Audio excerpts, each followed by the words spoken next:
Lentement, une alliance internationale s'est formée parmi toutes ces nations qui, comme la nôtre, veulent être libres et croient en les idées de liberté. Et lentement, ce qui semblait autrefois être l'hégémonie globale absolue de la gauche woke dans la politique, les institutions éducatives, dans les médias, dans les organisations supranationales ou même dans des forums comme Davos, a commencé à s'effriter et l'espoir pour les idées de liberté commence à émerger. Aujourd'hui, je suis venu ici pour vous dire que notre bataille n'est pas encore gagnée. Et bien que l'espoir ait été ranimé, c'est notre devoir moral et notre responsabilité historique de démanteler l'édifice idéologique du wokisme malade, jusqu'à ce que nous ayons réussi à reconstruire notre cathédrale historique, jusqu'à ce que nous ayons assuré que la majorité des pays occidentaux embrassent à nouveau les idées de liberté, jusqu'à ce que nos idées deviennent la monnaie courante dans les couloirs d'événements comme celui-ci. Nous ne pouvons pas baisser notre garde, parce que je dois dire que des forums comme celui-ci ont été les protagonistes et les promoteurs de l'agenda sinistre du wokisme qui fait tant de dégâts au monde occidental. Si nous voulons changer, si nous voulons vraiment défendre les droits des citoyens, nous devons d'abord commencer par leur dire la vérité.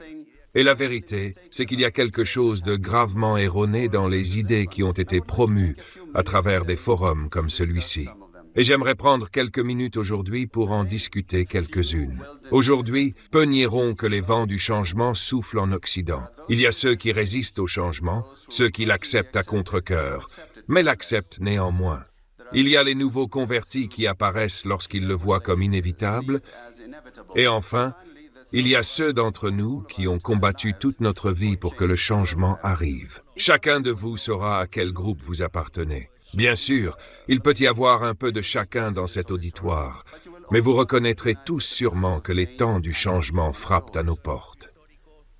Les moments historiques de changement ont une caractéristique unique. Des moments où les formules en place depuis des décennies deviennent épuisées, les méthodes autrefois considérées comme le seul moyen de faire les choses cessent d'avoir du sens. Et ce qui semblait à beaucoup des vérités indiscutables est finalement remis en question. Ce sont des moments où les règles sont réécrites. Et donc, ce sont des moments qui récompensent ceux qui ont le courage de prendre des risques. Mais une grande partie du monde libre préfère encore le confort de ce qui est familier, même si c'est le mauvais chemin, et ils insisteront pour appliquer les recettes de l'échec. Et le grand fardeau, qui est le dénominateur commun parmi les pays et les institutions qui échouent, est le virus mental de l'idéologie woke. C'est la grande épidémie de notre temps qui doit être guérie. C'est le cancer dont nous devons nous débarrasser. Cette idéologie a colonisé les institutions les plus importantes du monde, depuis les partis politiques et les gouvernements des nations occidentales de premier plan, jusqu'aux organisations de gouvernance mondiale, même les ONG, les universités et les médias. Elle a également fixé le ton de la conversation mondiale au cours des dernières décennies. Jusqu'à ce que nous éliminions cette idéologie abominable de notre culture, de nos institutions et de nos lois, la civilisation occidentale, et même l'espèce humaine, ne pourra pas revenir sur le chemin du progrès exigé par notre esprit pionnier. Il est essentiel de briser ces chaînes idéologiques si nous voulons inaugurer un nouvel âge d'or. C'est pourquoi aujourd'hui je voudrais prendre quelques minutes pour briser ces chaînes. Mais d'abord, parlons de ce pourquoi nous nous battons. L'Occident représente le sommet de l'accomplissement humain. Sur le sol fertile de son héritage gréco-romain et des valeurs judéo-chrétiennes, les graines de quelque chose d'inédit dans l'histoire ont été semées. Après avoir définitivement surmonté l'absolutisme, le libéralisme a inauguré une nouvelle ère dans l'existence humaine et dans le nouveau cadre moral et philosophique qui plaçait la liberté individuelle au-dessus des caprices des tyrans. L'Occident a pu libérer la capacité créative de l'homme, initiant un processus sans précédent de génération de richesses. Les données parlent d'elles-mêmes. Jusqu'à l'année 1800, le PIB par habitant mondial est resté pratiquement constant. Cependant, à partir du 19e siècle, et grâce à la révolution industrielle, le PIB par habitant a été multiplié par 20, sortant 90% de la population mondiale de la pauvreté, même si la population elle-même a augmenté de 8 fois. Et cela n'a été possible que grâce à une convergence de valeurs fondamentales. le respect de la vie, de la liberté et de la propriété, qui ont permis le commerce libre, la liberté d'expression, la liberté de religion et les autres piliers de la civilisation occidentale. De plus, notre esprit inventif, expansif, pionnier, qui teste constamment les limites du possible. Et c'est cet esprit pionnier qui aujourd'hui est représenté entre autres par mon cher ami Elon Musk, qui a été injustement vilipendé par l'idéologie du wokisme ces derniers jours pour un geste innocent qui reflète simplement son enthousiasme et sa gratitude envers les gens. En résumé, nous avons inventé le capitalisme sur la base de l'épargne, de l'investissement, du travail et du réinvestissement, et du travail acharné. Nous avons permis à chaque travailleur de multiplier sa productivité par 10, par 100, ou pourquoi pas même par 1000, surmontant ainsi le piège malthusien. Pourtant, à un certain moment du XXe siècle, nous avons perdu notre chemin, et les principes libéraux qui nous avaient rendus libres et prospères ont été trahis. Une nouvelle classe politique, mue par des idéologies collectivistes et profitant des périodes de crise, a vu l'opportunité parfaite pour accumuler du pouvoir. Toute la richesse créée par le capitalisme jusqu'alors et dans le futur serait redistribuée par le biais d'un certain schéma de planification centralisé, mettant en branle un processus dont les conséquences désastreuses nous souffrons aujourd'hui. En promouvant un programme socialiste, tout en opérant insidieusement au sein du paradigme libéral, cette nouvelle classe politique a déformé les valeurs du libéralisme. Ils ont donc remplacé la liberté par la libération, utilisant le pouvoir coercitif de l'État pour redistribuer la richesse créée par le capitalisme. Leur justification était l'idée sinistre, injuste et abjecte de la justice sociale, complétée par des cadres théoriques marxistes visant à libérer les individus de leurs besoins. Et au cœur de ce nouveau système de valeurs se trouve la prémisse fondamentale que l'égalité devant la loi n'est pas suffisante, car il existe des injustices systémiques cachées qu'il faut rectifier. Une idée qui sert de mine d'or pour les bureaucrates qui aspirent à l'omnipotence. Et c'est fondamentalement ce qu'est le wokisme, le résultat de l'inversion des valeurs occidentales. Chacun des piliers de notre civilisation a été remplacé par une version déformée de lui-même à travers divers mécanismes de subversion culturelle. Les droits négatifs à la vie, à la liberté, à la propriété ont été transformés en une liste artificiellement sans fin de droits positifs. D'abord, il y a eu l'éducation, puis le logement, et depuis des absurdités comme l'accès à Internet, le football télévisé, le théâtre, les traitements esthétiques et un nombre infini d'autres désirs transformés en droits humains fondamentaux. Des droits que, bien sûr, quelqu'un doit payer et qui ne peuvent être garantis que par l'expansion infinie de l'État abject. En d'autres termes, nous sommes passés du concept de liberté comme protection fondamentale de l'individu contre l'intervention du tyran au concept de libération par l'intervention de l'État. Sur cette base, le wokisme a été construit. Une idéologie de pensée monolithique soutenue par diverses institutions dont le but est de pénaliser la dissidence. Le féminisme, la diversité, l'inclusion, l'équité, l'immigration, l'avortement, l'environnementalisme, l'idéologie de genre, parmi d'autres, toutes ces têtes de la même bête visent à justifier l'expansion de l'État par l'appropriation et la distorsion de causes nobles. Regardons certains de ceux-ci. Le féminisme radical est une distorsion du concept d'égalité. Même sous sa forme la plus bienveillante, il est redondant, car l'égalité devant la loi existe déjà en Occident. Tout le reste est une quête de privilèges, ce que recherche vraiment le féminisme radical, opposant la moitié de la population à l'autre, alors qu'elle devrait être du même côté. Nous en sommes même arrivés au point de normaliser le fait que dans de nombreux pays soi-disant civilisés, si vous tuez une femme, c'est appelé un féminicide. Et cela entraîne une peine plus sévère que si vous tuez un homme, simplement basée sur le sexe de la victime, rendant légalement la vie d'une femme plus précieuse que celle d'un homme. Et ils brandissent la bannière de l'écart salarial basé sur le genre. Mais quand on regarde les données, il est clair qu'il n'y a pas d'inégalité pour le même travail, mais plutôt que la plupart des hommes choisissent des professions mieux rémunérées que la plupart des femmes. Cependant, ils ne se plaignent pas du fait que la majorité des détenus en prison sont des hommes. ou que la plupart des plombiers sont des hommes, ou que la plupart des victimes de vol ou de meurtre sont des hommes, sans parler de la majorité des personnes décédées dans les guerres. Mais si vous soulevez ces points dans les médias ou même lors de ce forum, vous êtes considéré comme un misogyne, simplement pour défendre un principe élémentaire de la démocratie moderne et de l'état de droit, qui est l'égalité devant la loi, et bien sûr, pour défendre les données également. Le wokisme se manifeste également dans un environnementalisme radical et sinistre, et dans l'agenda du changement climatique. Préserver notre planète pour les générations futures est une question de bon sens. Personne ne veut vivre dans une décharge.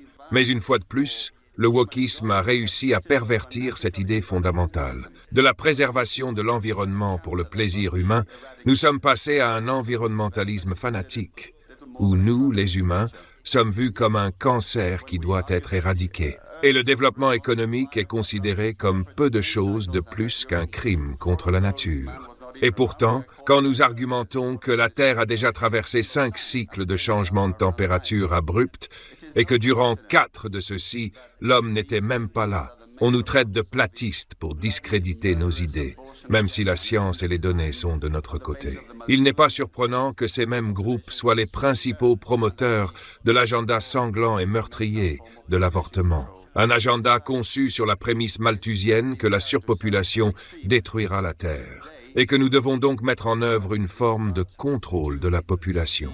En fait, cela a été poussé à une telle extrémité que de nos jours sur Terre, nous commençons à voir un taux de croissance de la population qui commence à ressembler à un problème, et parlons d'un travail qu'ils ont accompli en promouvant l'avortement.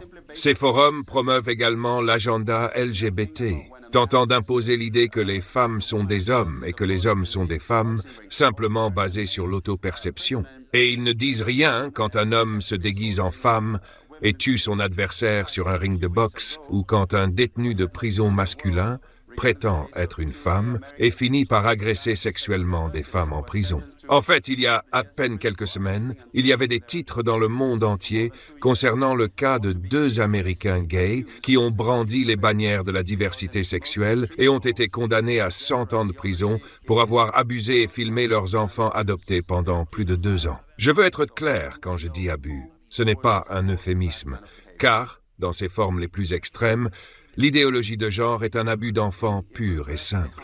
Ce sont des pédophiles.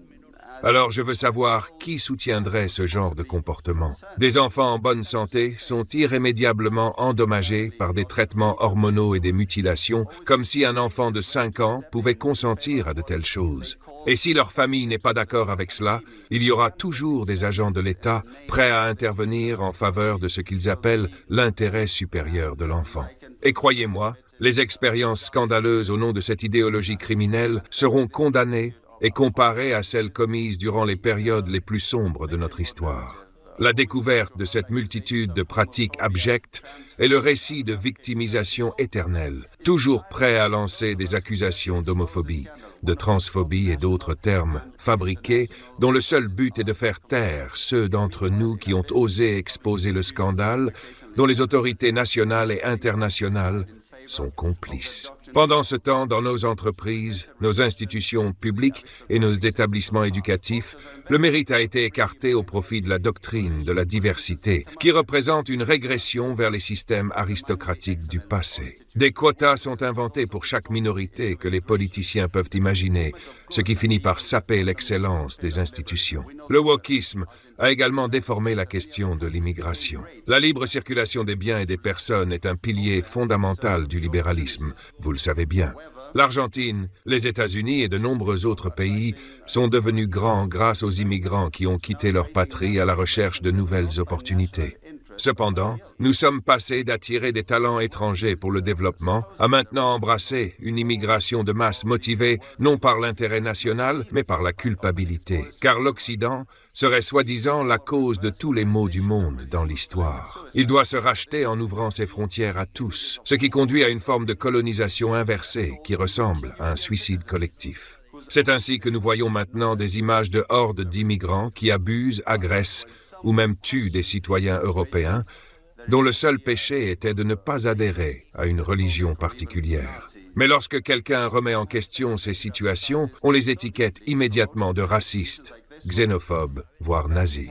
Le wokisme a pénétré si profondément nos sociétés, promu par des institutions comme celle-ci, qu'il a même conduit à remettre en question le concept même de sexe biologique à travers l'influence désastreuse de l'idéologie de genre. Ce qui a entraîné une intervention étatique encore plus grande, avec des législations absurdes, comme celle de l'État, qui doit financer des traitements hormonaux coûteux et des chirurgies pour satisfaire l'auto-perception de certains individus. Ce n'est que maintenant que nous commençons à voir les effets d'une génération entière qui a mutilé leur corps, encouragée par une culture de relativisme sexuel. Et ces personnes devraient passer le reste de leur vie en traitement psychiatrique pour faire face à ce qu'elles se sont fait subir. Pourtant, personne n'ose parler de ces questions.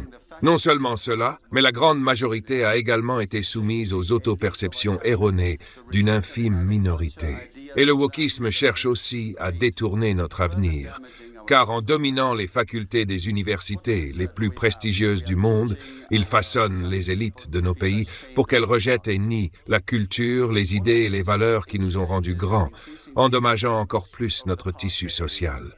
Quel avenir avons-nous si nous enseignons à nos jeunes à avoir honte de notre passé? Tout cela a été incubé et s'est de plus en plus développé au cours des dernières décennies après la chute du mur de Berlin. Curieusement, les nations libres ont commencé à s'autodétruire lorsqu'elles n'avaient plus d'adversaires à vaincre. La paix nous a affaiblis.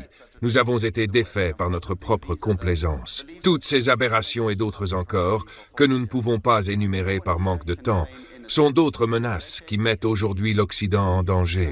Et malheureusement, ce sont les croyances que des institutions comme celle-ci ont promues pendant 40 ans, et personne ici ne peut feindre l'innocence. Pendant des décennies, il y a eu une vénération d'une idéologie sinistre et meurtrière, comme si c'était un veau d'or, remuant ciel et terre pour l'imposer à l'humanité. Et cette organisation, avec les corps supranationaux les plus influents, a été l'idéologue de cela. Les organisations de prêt multilatérales ont été des instruments d'extorsion, tandis que de nombreux gouvernements nationaux, et surtout l'Union européenne, ont agi comme leurs bras armés. N'est-il pas vrai qu'en ce moment même, au Royaume-Uni, des citoyens sont emprisonnés pour avoir dénoncé des crimes horrifiants commis par des migrants musulmans, des crimes que le gouvernement cherche à dissimuler? Ou les bureaucrates de Bruxelles n'ont-ils pas suspendu les élections en Roumanie simplement parce qu'ils n'aimaient pas le parti qui avait gagné? Face à chacune de ces discussions, la première stratégie du wokisme est de discréditer ceux d'entre nous qui remettent ces choses en question. D'abord en nous étiquetant, puis en nous faisant taire. Si vous êtes blanc, vous devez être raciste. Si vous êtes un homme, vous devez être misogyne ou parti du patriarcat.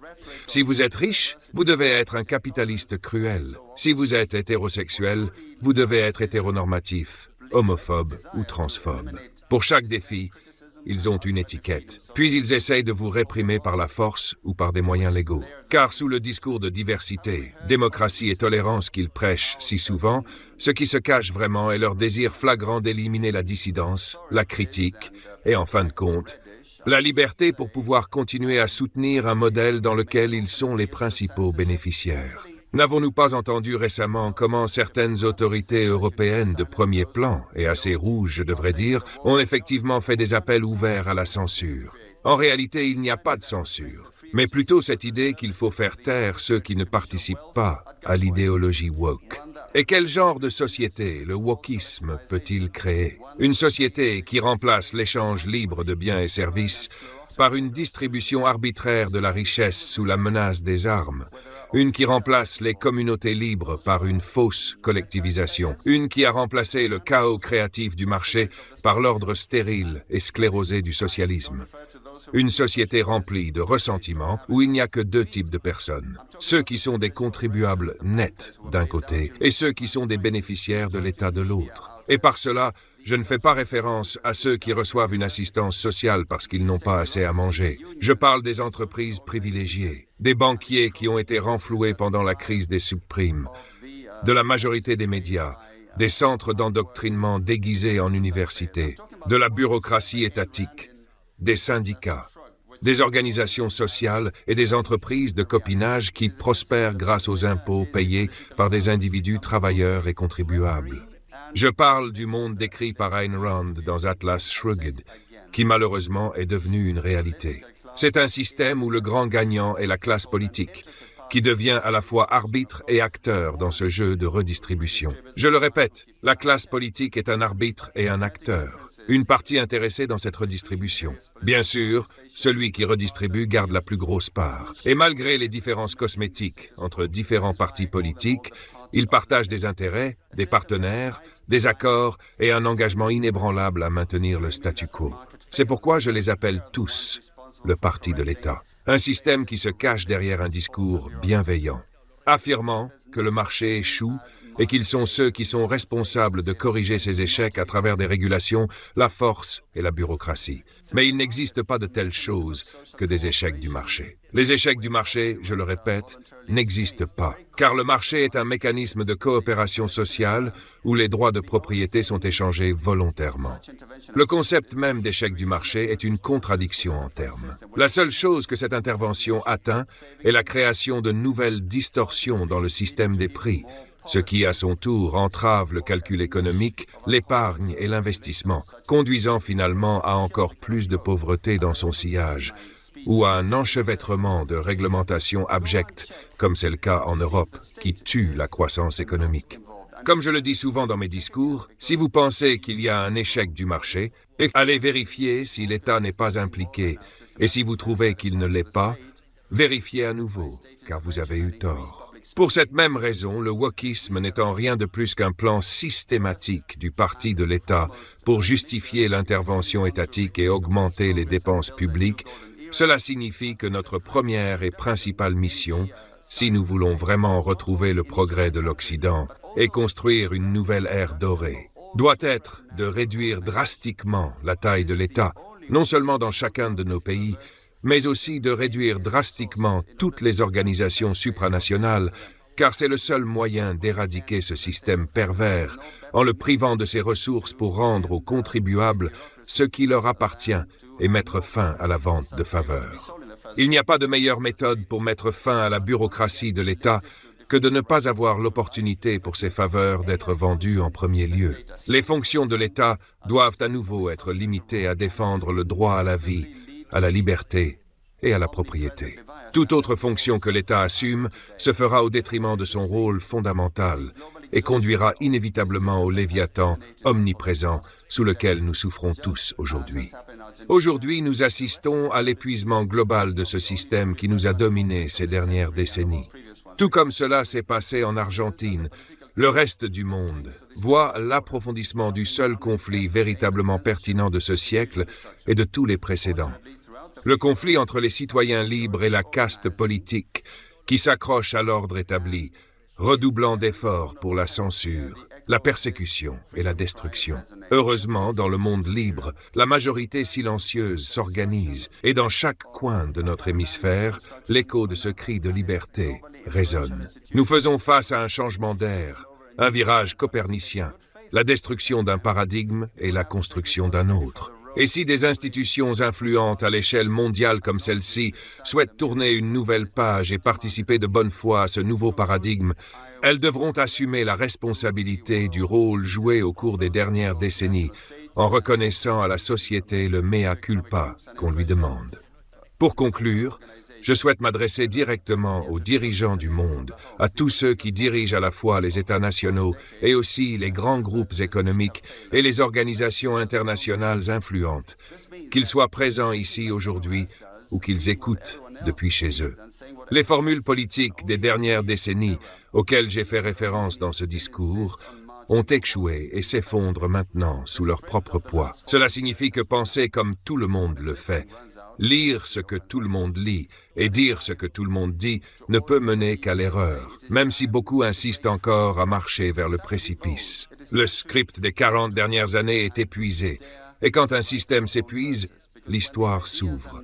C'est pourquoi, à tous les leaders mondiaux, je dis qu'il est temps de se libérer de ce script. Il est temps d'être audacieux, il est temps d'oser penser et d'oser écrire nos propres vers, Car lorsque les idées et les narratives du présent disent toutes la même chose et qu'elles disent des choses erronées, être courageux signifie se tenir hors du temps.